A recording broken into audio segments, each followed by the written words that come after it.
Bueno, de hecho es el único capítulo. Judas 1, Judas 1, versos del 1 al 13. Dice así: Judas, siervo de Jesucristo y hermano de Jacobo, a los llamados, santificados en Dios Padre y guardados en Jesucristo.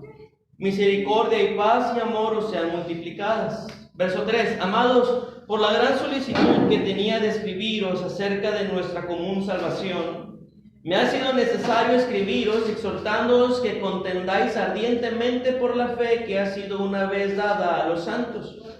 Porque algunos hombres han entrado encubiertamente, los que desde antes habían sido destinados para esta condenación, hombres impíos, que convierten en libertinaje la gracia de nuestro Dios y niegan a Dios el único soberano y a nuestro Señor Jesucristo. Mas quiero recordaros, ya que una vez lo habéis sabido, que el Señor, habiendo salvado al pueblo sacándolo de Egipto, después destruyó a los que no creyeron, y a los ángeles que no guardaron su dignidad, sino que abandonaron su propia morada, los ha guardado bajo oscuridad en prisiones eternas para el juicio del gran día, como Sodoma y Gomorra y las ciudades vecinas, las cuales de la misma manera que aquellos, habiendo fornicado e ido en pos de vicios contra naturaleza, fueron puestas por ejemplo, sufriendo el castigo del fuego eterno. No obstante, de la misma manera, también estos soñadores mancillan la carne, rechazan la autoridad y blasfeman de las potestades superiores. Pero cuando el arcángel Miguel contendía con el diablo, disputando con él por el cuerpo de Moisés, no se atrevió a proferir juicio de maldición contra él, sino que dijo: el Señor te reprenda. Pero estos blasfeman de cuantas cosas no conocen, y en las que por naturaleza conocen, se corrompen como animales irracionales. ¡Ay de ellos! Porque han seguido el camino de Caín, y se lanzaron por lucro en el error de Balaam, y perecieron en la contradicción de Coré. Estos son manchas en vuestros ágapes, que comiendo impúdicamente con vosotros, se apacientan a sí mismos. Nubes sin agua, llevados de acá para allá por los vientos, árboles otoñales sin fruto, 2 veces muertos y desarraigados. Fieras ondas del mar que espuman su propia vergüenza, estrellas errantes para las cuales está reservada eternamente la oscuridad de las tinieblas. Vamos a estar, hermanos, teniendo los miércoles estudios acerca de las diferentes religiones que existen.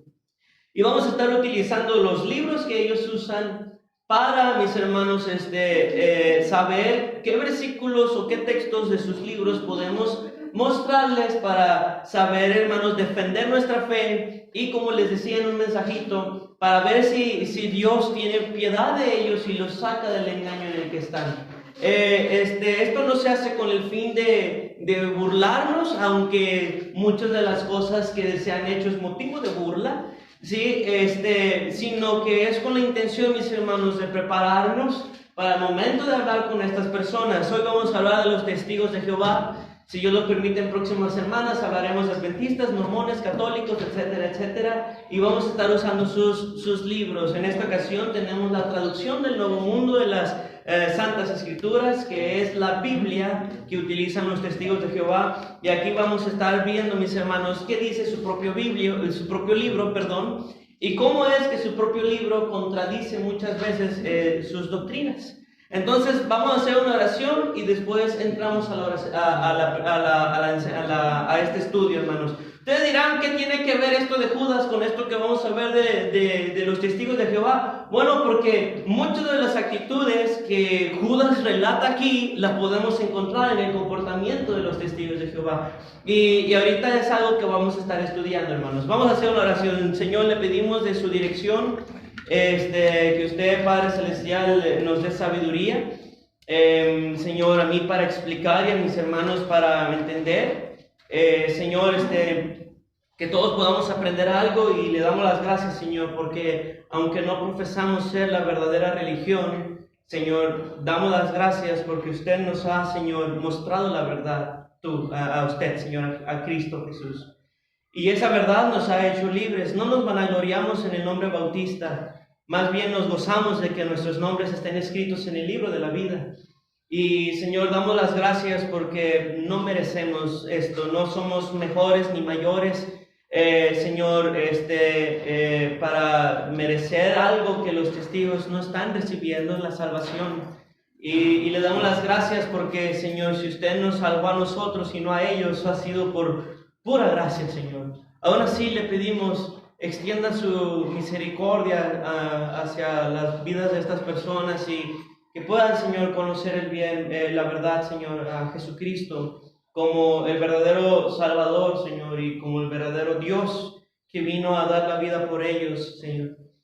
Aunque les parezca esto locura, como algunos lo han expresado, Señor, para nosotros, Señor, es la muestra más grande de su amor para con nosotros, haberse despojado y humillarse a tomar forma como nosotros, y luego todavía más humillarse a hacerse siervo de nosotros, con tal, mi Señor, de salvar nuestra alma. Gracias, Señor.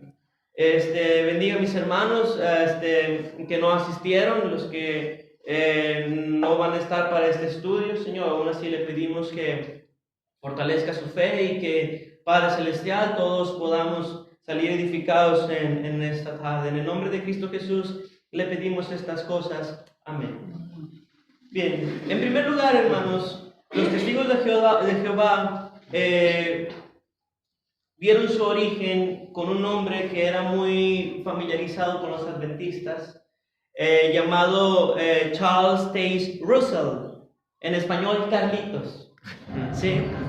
Es una organización que surgió a partir de sus enseñanzas. En un principio se llamaban Estudiantes de la Biblia, pero ya después de un tiempo adoptaron su nombre como Testigos de Jehová. Russell fue a un lugar adventista donde estaba escuchando un mensaje de un predicador, y él mismo mencionó que para aquel entonces, aunque la predicación de aquel hombre no fue la mejor y su fe estaba muy, muy baja, no estaba muy fuerte, aún así el mensaje, según él, Dios le habló para volverle a despertar una inquietud por la Biblia y volverse a meter en el estudio. Si se fija, los testigos de Jehová no se reconocen como iglesia, ellos se reconocen como sociedad, la sociedad de los testigos de Jehová. Y es algo curioso porque el Señor Jesucristo, cuando hablaba con Pedro, Él dijo que sobre Él mismo esta roca edificaría su iglesia, no una sociedad. Y conforme fueron pasando, mis hermanos, el tiempo, Charles Russell se disgustó y se impactó por la imagen de un Dios justo que castiga la maldad, y decidió crear su propio Dios. A la mano de algunos socios, él comenzó a tener sus propios estudios, ¿no? Y a día de hoy pues siguen todavía sus dogmas estando presentes en las actuales personas que profesan ser testigos de Jehová. Después de un tiempo, Russell comenzó a tener problemas con sus socios. Algunos como Otto Van Zee, Elmer Bryan, J.B. Adamson, S.G. Rogers, Paul Koetitz, entre otros, acusaban a Russell de ser un hombre dictatorial semejante a Hitler. Ya se lo imaginarán entonces. Lo acusaban como un hombre ansioso por recolectar fondos para la venta de los libros Millennial Dawn, uno de sus libros. De hecho, por ser tan ansioso de querer dinero para publicar sus libros, estafó financieramente a uno de sus socios y adoptó el nombre de una mujer. Se hizo pasar por mujer para poder conseguir dinero y vender más de sus libros. Esto como provocó problemas entre sus socios, y comenzó él a hablar mal de ellos, diciendo que sus socios habían sido guiados por Satanás para menguar su obra en el ministerio del Evangelio, según él. Comenzaron más acusaciones. En el año 1897, su esposa lo dejó por crueldad mental. Su esposa lo acusó de celibato, tratarla fríamente e indiferente a su propia esposa. Se terminó divorciado. Russell fue acusado de ser inmoral con una mujer de 25 años.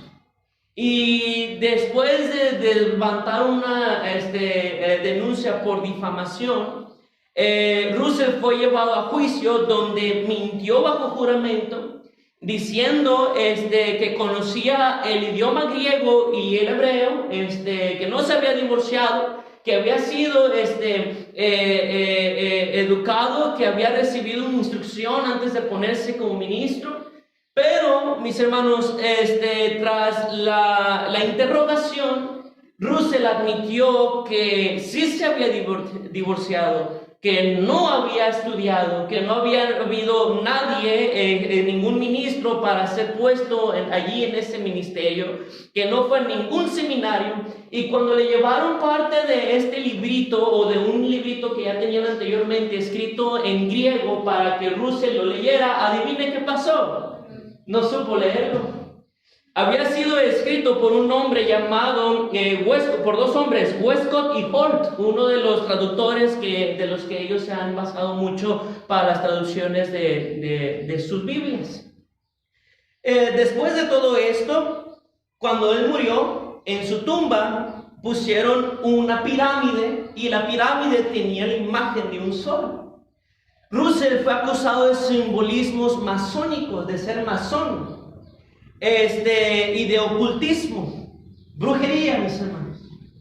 Sí, de hecho, este hombre junto con José Smith, allí por Pittsburgh, Pittsburgh era un lugar donde había muchísimo brujería, muchísimo ocultismo, vivían muy cerca el uno del otro.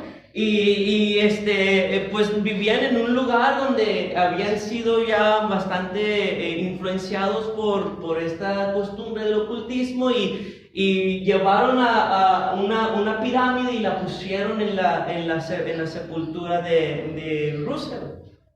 Actualmente, mis hermanos, quitaron la tumba, quitaron la pirámide, ya nada más está allí la tumbita, pero quitaron la pirámide porque esto llamaba mucho la atención, sí, de las personas y acusaban a Russell de ser alguien, mis hermanos, masón. Ahora usted me dirá ¿qué comparación tienen entonces Russell y los testigos de Jehová con la porción de Judas que acabamos de leer? Mucho. Si usted se pone a leerlo, mis hermanos, va a encontrar muchas características de ellos reflejados en los testigos de Jehová. Y solamente por causa del tiempo, le voy a mencionar una. Judas dice, no temen decir nada en contra de las potestades superiores. ¿Ha visto cómo hablan los testigos de Jehová acerca de Cristo, hermanos? Hablan sin respeto. Ellos, hermanos, se burlan del Señor Jesucristo, no tienen ningún temor acerca de Él. Yo en una ocasión, contendiendo con 3 testigos de Jehová, yo les dije la verdad bíblica de que Jesucristo no fue creado. Y uno del que estaba enfrente de mí, que me quería quitar la Biblia, se volteó con sus amigos, los que estaban atrás, y dijo, mira, que Jesucristo no fue creado. Es el ángel Miguel, hijo, fue creado después de mí. O sea, hablan con toda, ¿cómo se dice? Son irrespetuosos en contra de Jesucristo. No tienen ellos, mis hermanos, ningún temor de él. Pero cuando un testigo de Jehová, hermanos, se burle de Cristo, pregúntele usted, ¿de quién es el juicio? Porque el Padre dejó el juicio al Hijo, a su Hijo, del cual ellos no tienen ningún temor. Y si ellos en realidad tienen un poquitito de temor, deberían callarse y dejar de burlarse en contra del Salvador. Amén. En 1 de Pedro capítulo 1, por favor, versículo 24. 1 de Pedro capítulo número 1, verso 24 y 25. Primera de Pedro capítulo 1 verso 24 y 25 dice así: porque toda carne es como hierba, y toda la gloria del hombre como flor de la hierba se seca y la flor se cae, mas la palabra del Señor, ¿qué dice? Permanece para siempre. Hay una frase más que dice, y esta es la palabra que por el Evangelio os ha sido anunciada.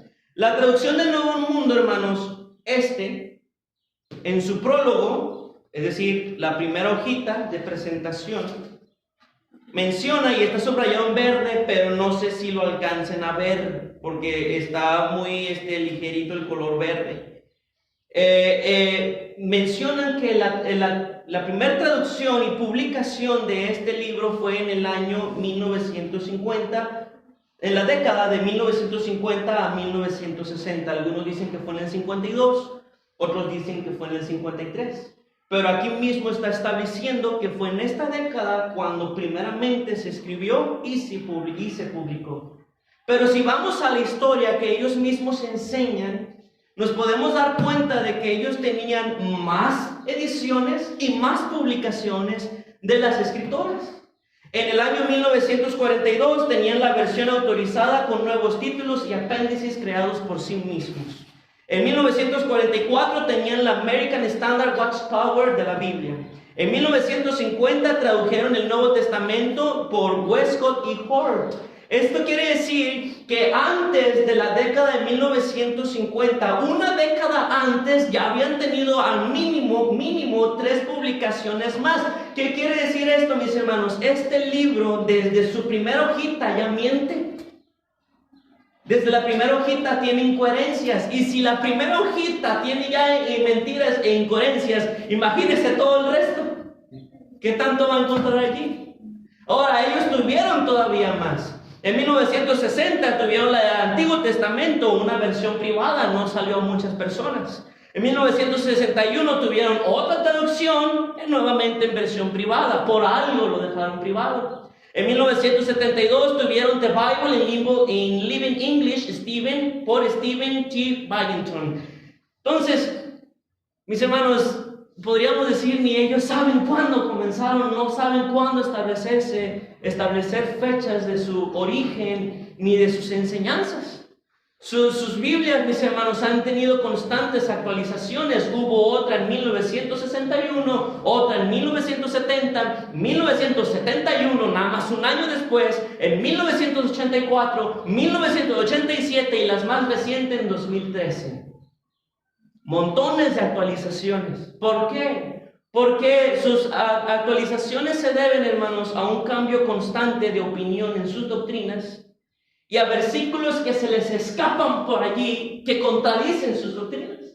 Cuando ellos ven un versículo en su libro, porque para mí esto no es la Biblia, cuando ellos ven un texto en su libro que contradice su doctrina, otra versión nueva, hay que cambiarle allí. Por ejemplo, en inglés, hermanos, hay un texto sobre el Espíritu Santo, Efesios 4:30. En inglés mencionan, hay 2 palabritas, mis hermanos, he y la palabra it. He es un pronombre personal que significa él. It es un pronombre personal que significa eso, esa, aquello, aquella, etc. It es específicamente utilizado para animales, lugares u objetos.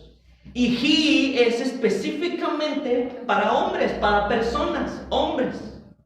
Y en el inglés, ellos tenían un texto sobre el Espíritu Santo donde primero decía it, para llamarlo como que no era una persona, pero después venía la palabra he, para hablar del Espíritu Santo y decir que era una persona. Entonces comenzaba el debate de decirle, ¿por qué si ustedes dicen que el Espíritu Santo no es una persona, por qué en inglés viene la palabra he, que es exclusivo para el hombre? Si fuera un objeto inanimado, le habrían puesto it, pero está aquí. ¿Y qué hicieron? 2013, nueva actualización. Y adivine cómo viene ahorita. Solamente el it. Ellos van constantemente cambiando, mis hermanos, sus doctrinas. En lugar de aplicar su pensamiento a lo que dice la Biblia, ellos adoptan la Biblia a su pensamiento. Y eso, mis hermanos, es lo que los condena. ¿Me están poniendo atención? ¿Me está entendiendo hasta el momento? Ahora le voy a pedir que me ponga atención en algo. Vayan a Deuteronomio capítulo 18, por favor. Deuteronomio capítulo 18. Hermano, está dando muchas fechas. No se preocupe, el video va a estar en YouTube. Deuteronomio 18, verso 21. Deuteronomio 18, verso 21. Deuteronomio 18, verso 21, dice así: y si dijeres en tu corazón, ¿cómo conoceremos la palabra que Jehová no ha hablado? Si el profeta hablara en nombre de Jehová y no se cumpliere lo que dijo, ni aconteciere, es palabra que Jehová, ¿qué dice? No habló. Con presunción la habló el tal profeta. No tengas temor de él. Russell, mis hermanos, dijo la siguiente frase: Jehová habla solamente a través de la organización Watchtower. Blasfemia. Está ocupando el lugar de Cristo, porque Hebreos dice que la única manera actual en que después de que el Señor habló a los profetas en sueños y visiones y de muchas maneras, habla a través del Hijo. ¿Sí?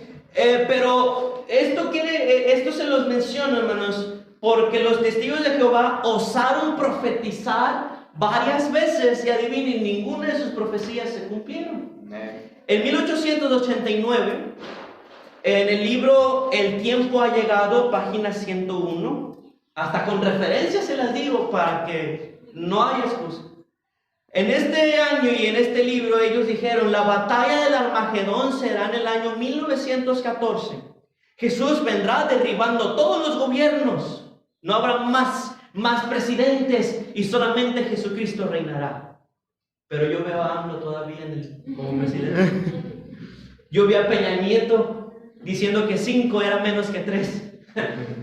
Yo veo a Putin todavía y luego el Obama y no se cumplió, hermano, su profecía. En el año 1886, en su publicación El Plan Divino de las Edades, página 88, ellos profetizaron que Jesús volvería visiblemente a la tierra en el año 1914. Pregúnteme si Cristo volvió, hermanos. Lo seguimos esperando. Ahora, después de esa fecha, a los testigos se les ocurrió decir: ok, no saben qué, Jesús sí vino, pero ya no vino visiblemente como lo profetizamos, vino invisible. O sea, como vieron que no se cumplió su profecía y ellos dijeron: bueno, no vino visible como habíamos, vino invisible. Y actualmente los testigos aceptan la idea, mis hermanos, de que Jesucristo reina espiritualmente aquí en este mundo. Y esto contradice incluso su propio libro, porque su libro dice que el Dios de este siglo es el diablo. Entonces, no se respaldan ni siquiera bien con la historia. Les es más fácil mentir que admitir que profetizaron falsamente. Es lo que pasa con esta religión. Ahora, Jesús dijo que cuando Él vendría, fuera invisible o visiblemente, Él mismo dijo: yo vendré y los tomaré a mí mismo, y donde yo estoy, ustedes también van a estar. ¿Por qué siguen estando aquí entonces estos si Cristo ya vino? Hermanos, el Señor no ha venido todavía, lo seguimos esperando. No lo tenemos por tardanza, sabemos que es paciente esperando que procedan al arrepentimiento las personas, pero no ha venido, mis hermanos, y esta profecía tampoco se les cumplió. Y hay más. Fíjense la siguiente. En el año 1918 profetizaron que Abraham, Isaac y Jacob resucitarían en el año 1925. Y dígame si pasó eso. En San Diego, California, mis hermanos, compraron una casa para que allí vivieran Abraham, Isaac y Jacob. Una casota. En San Diego, California, Estados Unidos. La llamaron Casa de los Príncipes. Curiosamente, Abraham, Isaac y Jacob no resucitaron. Y adivinen quién vivió en esa casita tan hermosa. Rutherford, el segundo presidente de los Testigos de Jehová. ¡Qué casualidad! ¿No es así? Yo lo veo como que más bien se quiso él dar una buena vida antes de petatearle. Cuando Rutherford murió, los testigos de Jehová vendieron la casa porque Abraham no resucitó, Isaac no resucitó, Jacob no resucitó, y esta casa les daba vergüenza y atraía preguntas hacia su religión, y dijeron: pues vamos a venderla. Y esto provocó, en el año 1931, publicaron algo llamado Vindicación. En la página 338 y 339, los testigos de Jehová dijeron: hubo desilusión por la profecía que no se cumplió. ¿Y cómo no, mis hermanos? ¿Cómo no se les iba a desilusionar a los propios testigos de Jehová? Hay más. En 1968 admitieron profetizar falsamente. En la revista Awake, que significa despertar, es uno de los libritos que siempre están dando. En 8 de octubre de 1968, página 22, dijeron lo siguiente, esta es parte del texto, dice así: es cierto que hubieron quienes en tiempos pasados predijeron un fin del mundo, anunciado a una fecha determinada. Sin embargo, nada sucedió, el fin no llegó. Fueron culpables de profetizar falsamente. ¿Por qué? ¿Qué faltaba? Esas personas carecían de las verdades de Dios y de la evidencia de que Él los guiaba y los usaba. La propia organización admitiendo, ¿saben qué? Hemos profetizado mal.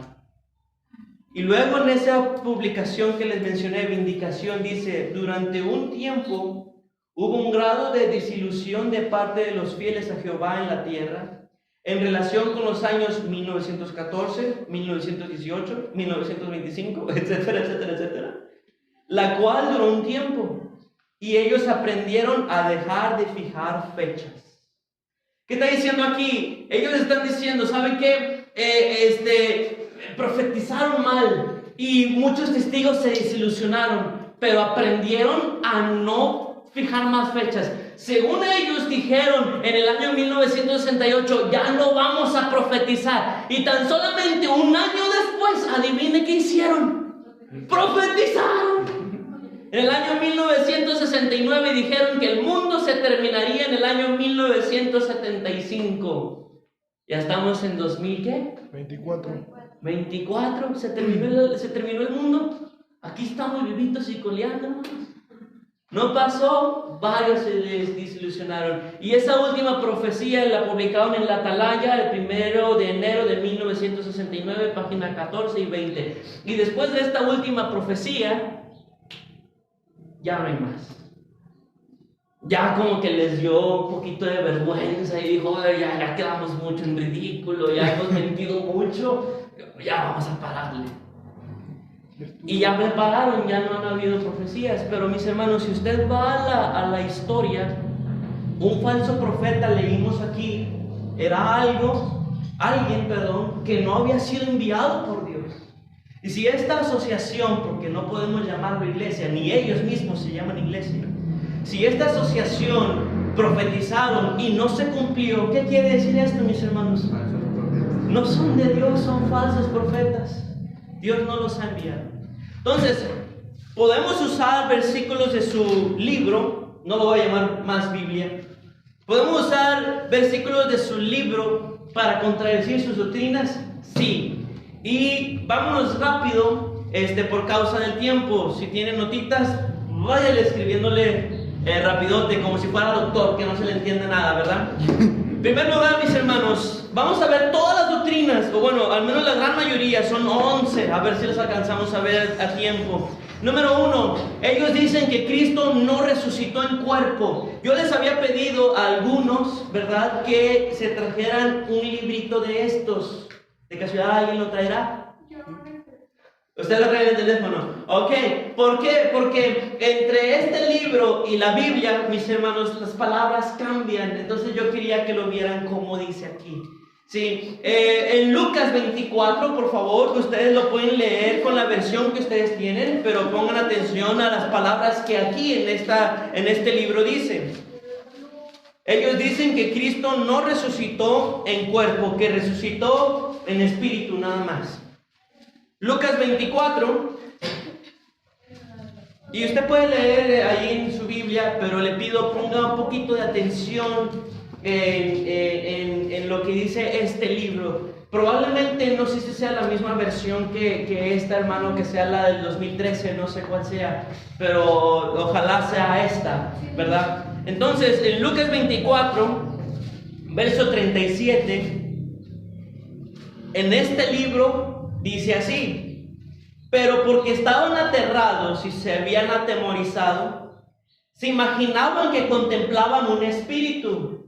Y el Señor tiene que mostrarle que es que es visible, que es palpable, que tiene cuerpo, porque ellos pensaban que veían espíritu. Y dice en el verso 38, por eso les dijo, ¿por qué están turbados y por qué se suscitan dudas en su corazón? Así dice aquí, Vean mis manos y mis pies, que soy yo mismo. Pálpenme y vean, porque un espíritu no tiene carne y hueso. ¿Sí dice así ahí, hermano? Sí.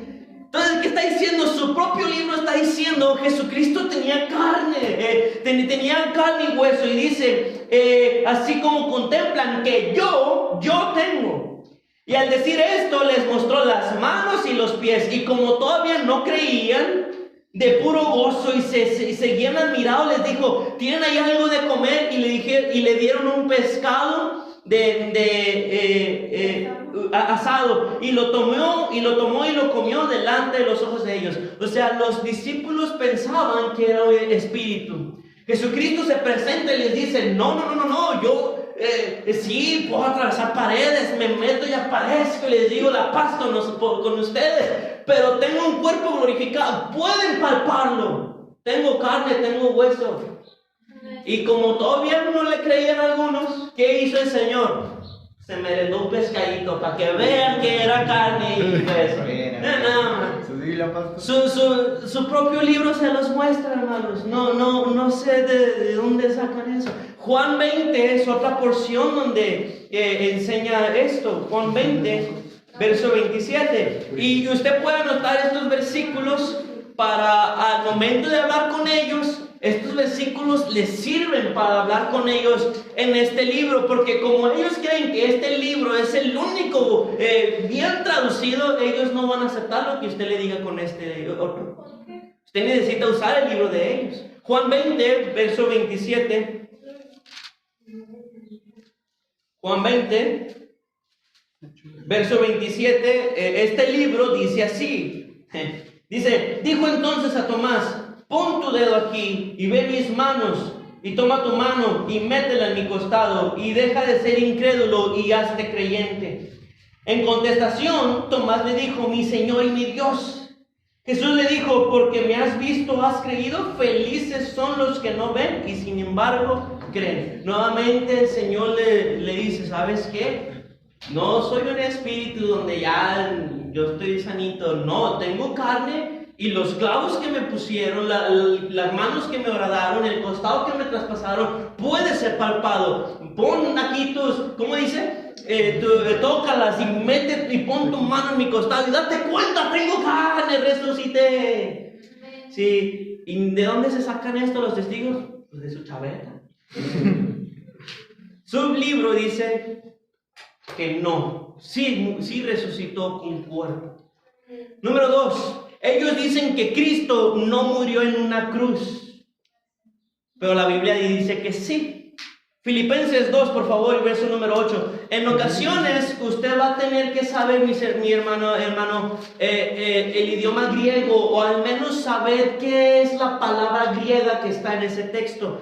En Filipenses 2, por favor, y versículo número 8, este libro dice así.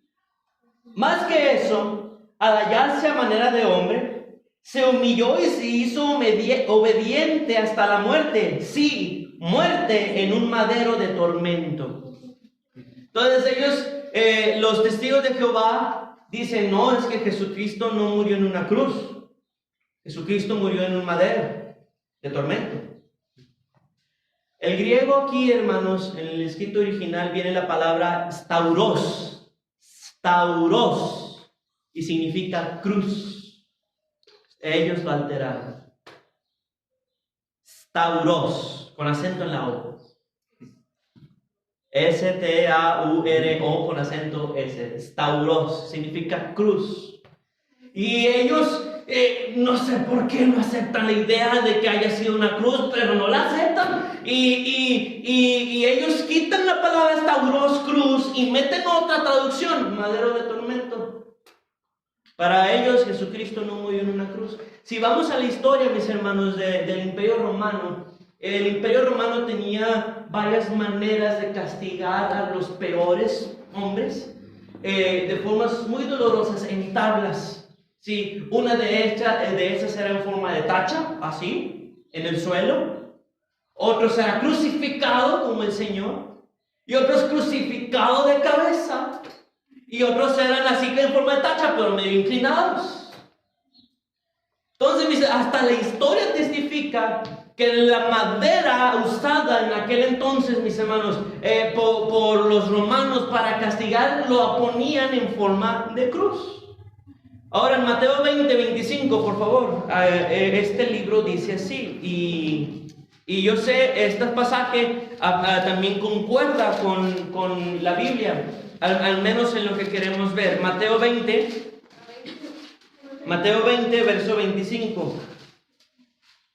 Mateo 20:25 dice así: pero Jesús, perdón, Mateo 20:25. Perdón, hermanos, creo que es el capítulo 25.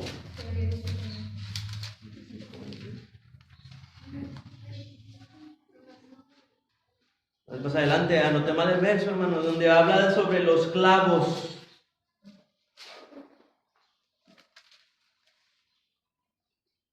Hasta el diablo se metió para que me equivocara en esto.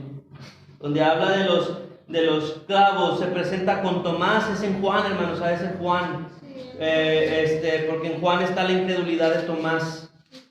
Juan 20:25. Juan 20:25, exactamente, perdón, no era Mateo, hermanos. Aquí un testigo del diablo quiso poner un diablito, ¿verdad? Juan 20:25 dice: por consiguiente, este libro dice así: los otros discípulos le decían, hemos visto al Señor. Pero él les dijo: a menos que vean en sus manos la impresión de los clavos, plural. Hermanos, si Jesucristo fue crucificado, disculpen, ¿verdad? Pero si Jesucristo fue crucificado en un madero, como ellos dicen, entonces las manitas debían estar así. ¿Cuántos clavos necesito para ser crucificado así? Uno. ¿Y si estoy así? Dos. Aquí Juan, incluso en el libro de los testigos, menciona clavos, no clavo. Entonces esto da a entender que no fue hacia arriba las manos, fue abiertas las manos. En Mateo 27, por favor, ¿sí me entendió esto? Porque esto es importante. Mateo 27, versículo 37. Mateo 27, 37. Mateo 27, 37. Mateo 27, 37 dice así: también por encima de su cabeza fijaron el cargo contra él escrito: este es Jesús, el Rey de los judíos. Si ellos, como dicen, que Jesús fue clavado hacia arriba, ¿el tablero dónde estaría, hermanos? ¿Arriba de mi cabeza o arriba de mis manos? Pero dice arriba de la cabeza. Si tengo mis manos hacia los lados, ¿en dónde estaría el tablero? Arriba de la cabeza. Entonces, es tan solamente lógico, mis hermanos. No, ¿de dónde sacan esto? Nuevamente la chaveta. No tienen sentido, mis hermanos. Jesucristo murió en una cruz y ellos son los enemigos de la cruz, de los cuales Pablo ya hablaba desde tiempos atrás, mis hermanos. Por algo los llamaba enemigos de la cruz, si ellos mismos no creen en la cruz.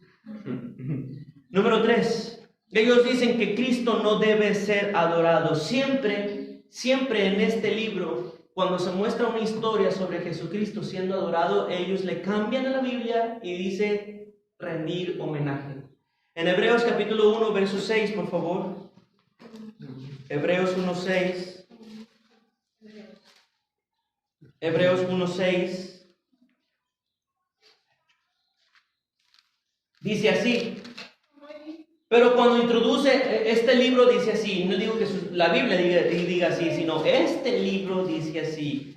Pero cuando introduce de nuevo a su primogénito en la tierra habitada, dice: y que todos los ángeles de Dios le rindan homenaje. Le rindan homenaje.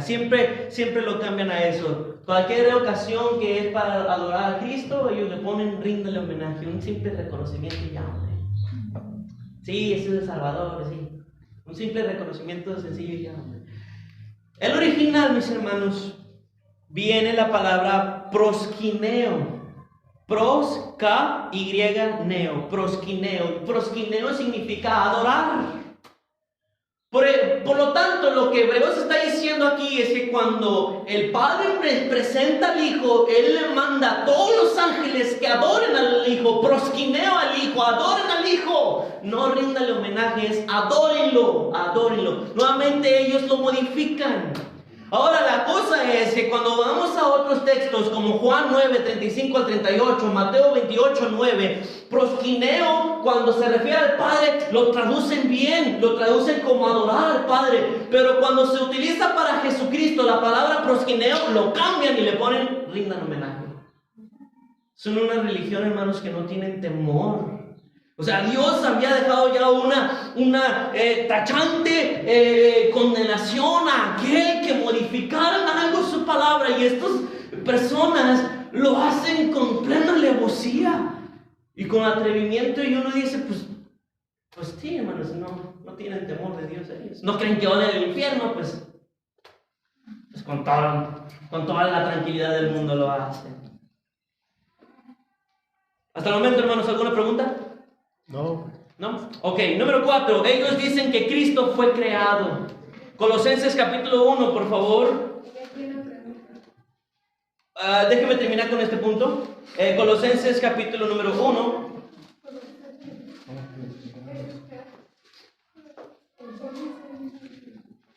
Colosenses 1, verso 15 al 17. Y ande, hermanos, me quedan 9 minutos. Sígale. Ellos dicen que hermano, que Cristo, perdón. Que Cristo no debe ser, que Cristo fue creado, hermana. Colosenses 1:15. Este libro dice así: Él es la imagen del Dios invisible, el primogénito de toda creación. Porque por medio de Él todas las otras cosas fueron creadas en los cielos y sobre la tierra, las cosas visibles y las cosas invisibles. No importa que sean tronos o señoríos o gobiernos o autoridades, todas las otras cosas han sido creadas mediante Él y para Él. También Él es antes de todas las otras cosas y por medio de Él se hizo que todas las otras cosas existieran. Hermanas, ustedes que tienen también este libro, háganme un favor. ¿Qué palabra está allí entre corchetes 4 veces? ¿No le aparece ahí? Entonces no es la versión. Si ustedes analizan esta Biblia y miren este libro, ustedes se van a dar cuenta, y les invito a que si lo vean después, se van a dar cuenta que la palabra otras, ¿dónde está? Otras siempre aparece entre corchetes. Aparece aquí, aquí está otra vez. Y 4 veces aparece la palabra otras entre corchetes. Ahora, hermanos, estas personas añaden la palabra otras para decir que Jesús es otra de las cosas creadas. Pero la cosa es que ellos mismos admiten, la organización en sí admite que las 4 veces que aparece la palabra otras no vienen en el escrito original. Y ellos se excusan diciendo que añaden estas palabras para que la gente pueda entender bien el texto, que sea más legible el texto. La cosa es que el lector común y corriente no sabe esta intención y ellos terminan entendiendo lo que estas personas sutilmente intentaron hacerle entender a esta persona. ¿Me está entendiendo? O sea, ellos quieren dar a comprender algo. Y si se fijan, mis hermanos, allá afuera hay testigos de Jehová que sacan este verso y que lo mencionan una y otra vez, y mencionan la palabra otras, etcétera, y no saben ni siquiera que su propia organización admitió que le están añadiendo aquí esta palabra. Son ciegos guías de ciegos. Y si el ciego guiara al ciego, los dos caerán en el mismo hoyo. Ni siquiera se dan cuenta. Y hay testigos que no saben que su propia organización admite esto. Pero llévelos a su organización, a su sociedad. Ahora, no son inocentes, mis hermanos. Uno podría decir pobrecitos de ellos, pero no son víctimas. ¿Cuál es la explicación aquí? Este texto es muy común que saquen para decir que Jesucristo fue creado. Hay dos palabras griegas, mis hermanos, muy parecidas. La Biblia usa una, pero ellos usan otra. La Biblia utiliza la palabra protótokos, con cada kilo. Protótokos, que significa primogénito no creado. Y eso es lo que viene en el original. Pero ellos utilizan protictos, que significa primero creado. Entonces ellos quitaron protótokos, lo quitaron y meten protictos y sacan su doctrina, la defensa de su doctrina. Y nuevamente, mis hermanos, están alterando la palabra de Dios. Siguiente, mis hermanos, ellos dicen que Jesús no es Dios. Y tema de contienda por los siglos con estas personas. Segunda de Pedro, capítulo 1, hermanos, y les voy a pedir que pongan atención en porque este es un poquito complicado de explicar. Segunda de Pedro 1:1. Segunda de Pedro 1:1 dice así: Simón Pedro, esclavo y apóstol de Jesucristo, a los que han obtenido una fe tenida en igualdad, así dice este libro, en igualdad de privilegio con la nuestra, por la justicia de nuestro Dios y del Salvador Jesucristo. Hermano Daniel, ¿me podría hacer el favor de leer este pasaje en la Biblia, por favor? ¿Cómo dice? Simón Pedro, siervo y apóstol de Jesucristo, a los que habéis alcanzado por la justicia de nuestro Dios y Salvador Jesucristo. Si se fijan, el versículo termina Dios y Salvador Jesucristo. Ese texto lo podríamos mostrar para decirles Jesucristo es nuestro Salvador y también es nuestro Dios. Pero ¿qué es lo que hacen los testigos de Jehová? Dicen, no, es que son dos personas distintas. Es el Dios y es el Salvador Jesucristo. Ellos presentan como dos personas. ¿Qué pasa aquí? Hay una regla gramatical, mis hermanos, que nos ayuda a comprender ese versículo. Y es el siguiente. Cuando hay dos adjetivos juntos que pertenecen al mismo sustantivo, describe al mismo objeto. Los adjetivos son palabras que describen a las cosas o a las personas. Yo, chaparro, blanco, ojos azules, guapo, hermoso, lo que sea. Blasfemias dice, ¿verdad? Sí. Y los sustantivos son los nombres de los objetos. Mesa, púlpito, guitarra, etc. ¿Sí? Entonces, la regla dice, si hay dos adjetivos juntos, se está declarando a un solo adjetivo, a un solo sustantivo, perdón. Entonces yo podría decir, la mesa, sustantivo, mesa, es negra y chica. Y ahí están los dos adjetivos, negra y chica, la estoy describiendo. Entonces pasa lo mismo aquí, mis hermanos. Son dos adjetivos para describir a una sola persona. Dios es adjetivo, el que está por encima, que todo lo puede. Salvador es adjetivo y el sustantivo es uno, Jesucristo. Nuestro Dios y Salvador Jesucristo. ¿Me entendieron? Sí. Gloria a Dios. Apocalipsis 1, por favor, versos 17 y 18. Apocalipsis capítulo 1, versos 17 y 18.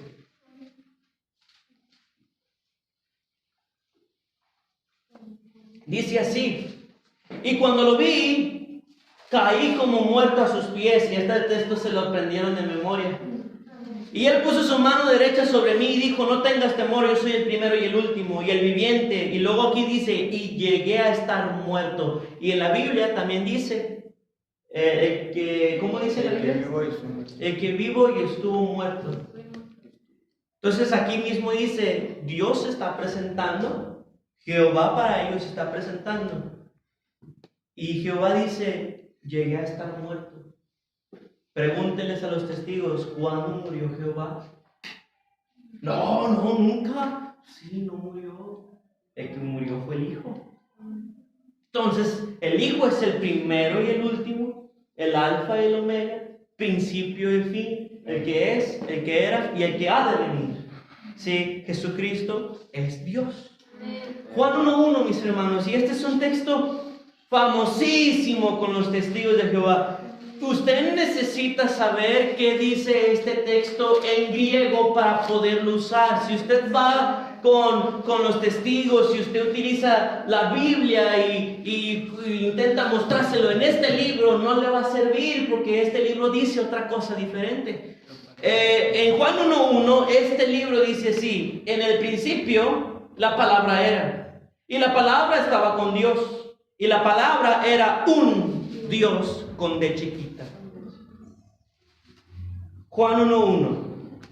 En griego este texto me lo aprendí. Y en griego este texto dice así: Niro, ni logos, kalogos, migrus, sigma katasit neon, cafesit manilogos. Traducido al español, ese texto es exactamente traducido como dice en la Biblia, no como dice en este libro. Entonces ellos le cambian el significado y todavía le añaden. Si se fijan en este libro, en la Biblia no, pero en este libro dice un Dios. La palabra un la están añadiendo. Ellos dicen que no existe ninguna palabra en el griego como artículo indefinido para hacer diferenciación entre una cosa y otra, pero no, si la hay. Existe la palabra tis y etes en el griego para decir un, uno, una, unas, etc. Pero en todo lo que yo dije, nunca se escuchó que yo dijera tis o etes, o si me lo escucharon.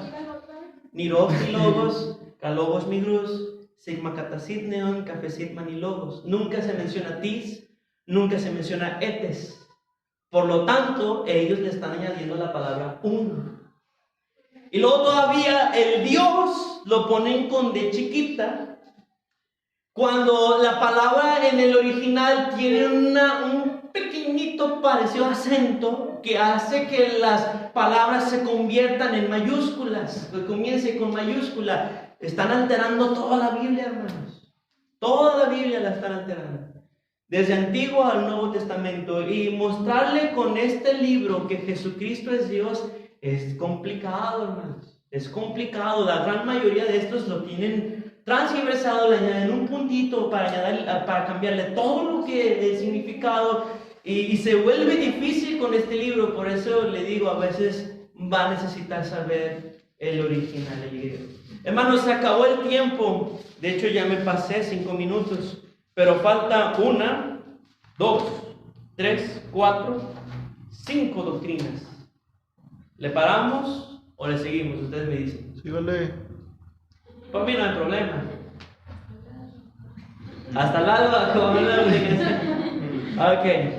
Vamos más rápido, mis hermanos. Si gustan, nada más les digo los versículos que vienen aquí en este texto, en este libro, que usted puede usar con ellos para mostrárselo. Ellos dicen que no vamos al cielo. Su libro dice lo contrario. Primera de Pedro 1:4 se los puede mostrar con este libro. Filipenses 3:20. Primera de Pedro 1:4 lo puede mostrar con este libro para mostrarles que sí vamos los creyentes al cielo. Filipenses 3:20. Primera de Tesalonicenses 4:16. Si ellos dicen que no van al cielo, ellos no van al cielo, nosotros sí. Y Juan 14, del verso 2 al 3. Eso sí se los puede mostrar con este libro para mostrarle que vamos al cielo. Primera de Tesalonicenses 4:16. Juan 14, verso 2 y 3. Ahora, ellos dicen que Cristo es el arcángel Miguel. Usando este libro, en el profeta Daniel, del verso 5 al 13, nos podemos dar cuenta que son dos personas diferentes. Que el Señor tiene más autoridad que el ángel Miguel. ¿Por qué? Porque ellos dicen es que Jesucristo no pudo solito, no pudo solo y tuvo que venir Miguel a ayudarle. Hermanos, no pudo Cristo solito contra Satanás cuando fue tentado. Miguel no pudo y Miguel tuvo que decir, el Señor te reprenda. Yo mejor no digo nada, pero Jesucristo se enfrentó con él cara a cara. Y varias veces se menciona, quítate delante de mí, Satanás, y vete, Satanás. Y constantemente Jesucristo sí se podía poner, por así decirlo, al tú por tú con el diablo, porque Él es mayor que los ángeles, no es Miguel. Es Dios, aunque les duela. No pudo él solito contra toda una legión de demonios que estaban dentro de un hombre y le pedían permiso a él a ver si para que no los mandara a atormentar antes de tiempo. No pudo Dios, Jesucristo, como dice en Apocalipsis, cuando venga en su rey, sentado en un caballo blanco, vencer a todas las personas con tan solamente hablar. Por supuesto que puede, solo que a ellos les duele. Daniel 10, del verso 5 al 13, muestra, son dos personas diferentes. Cristo no es el arcángel Miguel. Por consiguiente, ellos dicen que no hay alma. Este sí se lo voy a pedir que lo veamos con la Biblia, por favor. Génesis 35, y coincide un poco con nuestra Biblia. Génesis 35, verso 18. Pero de hecho, en Mateo 28 sí específicamente viene en la Biblia. Dice que el alma no puede matar. Exactamente. Ahí sí lo menciona. Exactamente. Sí, de hecho ahorita que lleguemos al infierno es algo de lo que vamos a ver, pero muy buen punto. Génesis 35, 18. Ay, perdón. Génesis 35, 18. Este libro dice así. Y el resultado fue que al ir saliendo el alma de ella, porque murió, lo llamó por nombre Benoni, pero su padre lo llamó Benjamín. Para los testigos de Jehová el alma es la sangre, ¿sí? Pero hay textos en su libro que enseñan que la muerte es la separación del alma y el cuerpo, y Génesis 35, 18 es uno de ellos. Ese se lo puede mostrar. 1 Pedro 1:9 es un verso que también le puede mostrar, y es un texto que nos aprendimos de memoria, que dice: obteniendo el fin de vuestra fe, que es la salvación de vuestras almas. ¿Para qué interés hay en salvar la sangre? Ay, me corté, salva la sangre. No, sálvate tú, ponte un torniquete, ve al hospital, sálvate tú. ¿Qué importa esa gotita de sangre allí? Importa el alma. 1 Tesalonicenses 5:23 también se puede mover, 5:23 se puede mostrar para mencionarles que sí hay alma. Ahora ellos dicen que las almas no son eternas. El alma que pecare, esa morirá, dicen. Y sí, mis hermanos, en la muerte segunda, ser lamentados al lago que arde con fuego y azufre. O sea, hasta ellos mismos se contradicen, porque ahorita vamos a ver con el infierno, que hasta ellos creen que hay un castigo, o bueno, tal vez no lo creen, pero su Biblia se los dice. No, su Biblia, no dije mi Biblia, dije su Biblia, la de ellos, a lo que ellos llaman Biblia, se lo dice. Por consiguiente, ya me lo terminamos, sean un poquito pacientes. Ellos dicen que el Espíritu Santo no es persona y no es Dios. Ustedes pueden utilizar los siguientes versículos que su libro les enseña que sí es una persona y que sí es Dios. Efesios 4:30, Romanos 15:30, Efesios 4:30, Romanos 15:30 muestran que que el Espíritu Santo es una persona. Efesios 4:30, Romanos 15:30, Hechos 5, versos 3 y 4, que nos aprendimos de memoria, aquí lo llama Dios. Y 2 Corintios capítulo 3, verso 17, también lo llama Dios. Ya se me aburrieron, ¿verdad que sí? 2 Corintios 3, 17. Ahora ellos dicen, la Trinidad es falsa. Ellos dicen, muéstrame la palabra Trinidad en la Biblia y me hago de tu religión. Una vez me dijo un testigo. Y yo le dije, si usted busca la palabra Trinidad a lo largo de la Biblia, no la va a encontrar. Pero el hecho de que la palabra Trinidad no venga en la Biblia no quiere decir que no sea bíblico, porque la propia palabra Biblia no viene en la Biblia. Se quedó con cara de, ay, sí es cierto. Ellos dicen la Trinidad es falsa. Su libro dice lo contrario. En Mateo 4:16 lo presenta. Mateo 4:16 la presenta la Trinidad. En 2 de Corintios 13:14 viene la Trinidad. De hecho, es un versículo que nos aprendimos de memoria. Primera de Pedro 1:2 viene la Trinidad. Y Judas, en el único capítulo, verso 20-21, viene la Trinidad. Son los versículos que usted puede utilizar. Probablemente haya más, pero hermanos, fue muchísimo tiempo y ya estaba cansado. Pero esos versículos, mis hermanos, puede que no sean todos, usted puede encontrar más, ¿verdad? Y por último, mis hermanos, ellos dicen que Dios no torturaría eternamente a los inicuos, es decir, que no hay un infierno. Su libro dice lo contrario. Proverbios 16, verso 4, vamos a ir a todos estos versículos rápidamente, hermanos. Proverbios 16, 4. Proverbios 16, 4.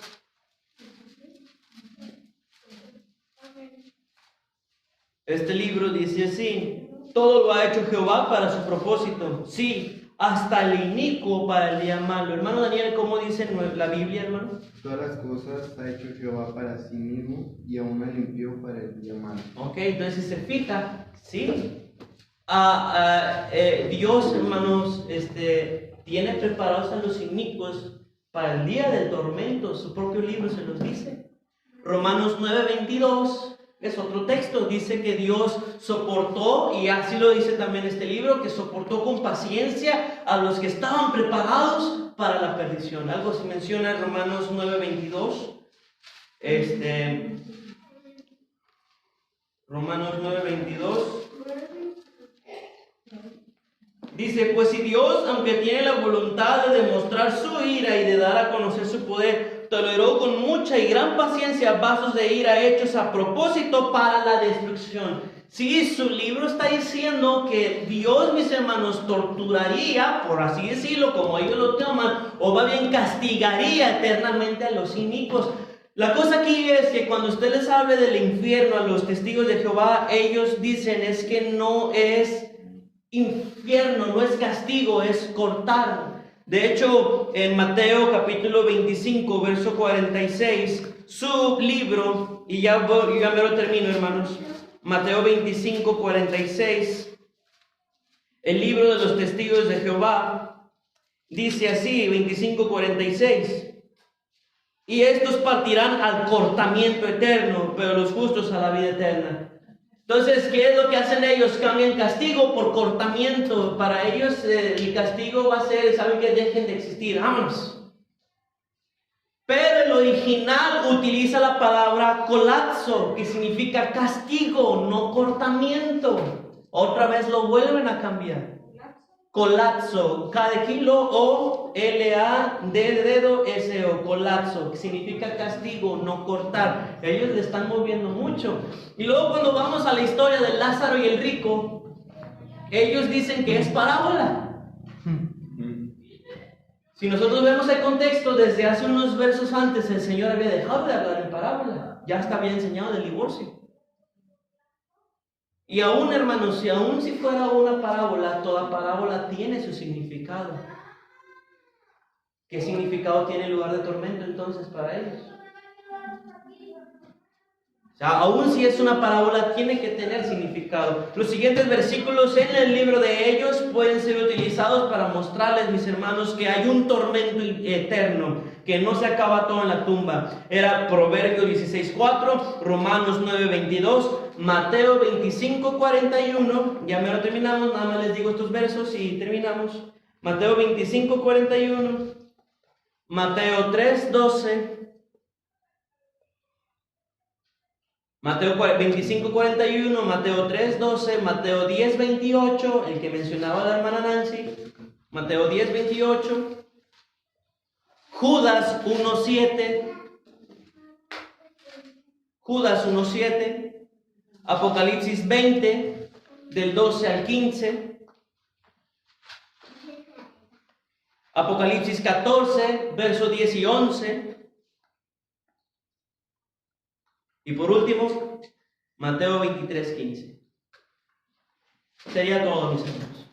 Si se fijan, nosotros podemos ver que es un libro muy adulterado, no vale la pena tenerlo, no vale la pena ser leído, ni estudiarlo, mis hermanos.